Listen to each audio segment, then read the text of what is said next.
Eh bien, notre balle est toujours occupée à rebondir sagement sur le terrain de jeu, mais voilà, ce n'est pas très intéressant, il n'y a pas beaucoup d'interaction. On va ajouter l'interaction avec le joueur.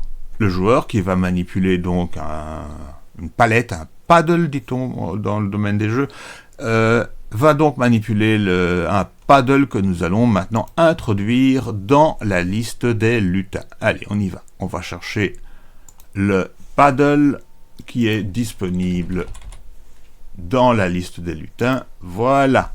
Voilà ce paddle, qui pour l'instant, évidemment, n'interagit absolument pas avec la balle le traverse, ne le voit pas, l'ignore. Comment allons-nous faire pour que la balle en tienne compte? Eh bien, pour cela, nous allons retourner maintenant sur les instructions suivies par la balle. Bien, je mets celle-ci sur le côté, et nous allons démarrer une nouvelle série d'instructions qui va s'exécuter, comme d'habitude, avec le clic sur le drapeau vert. Cette fois-ci indéfiniment, donc sans arrêt, la balle va devoir rebondir sur le paddle. Pour cela, je vais donc chercher dans les contrôles le répéter indéfiniment encore une fois. Mais cette fois-ci, que va-t-il se passer? Ce n'est pas simplement rebondir sur les bords, ça va être rebondir lorsque le paddle est touché. Eh bien, on y va.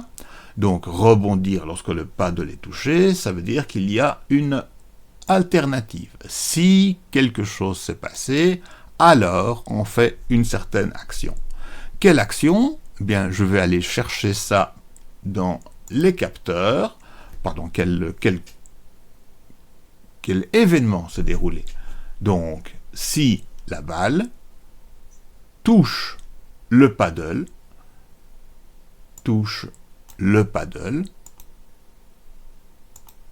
qui s'appelle bien paddle, j'ai laissé ce nom-là, qui est le nom d'origine. Donc, si la balle touche le paddle, que va-t-il se passer? On doit renvoyer la balle de la direction dont elle vient. Donc, nous allons la renvoyer à une direction de 180 degrés opposée. Donc, on va tourner la balle, tourner la trajectoire de la balle de 180 degrés. On y va.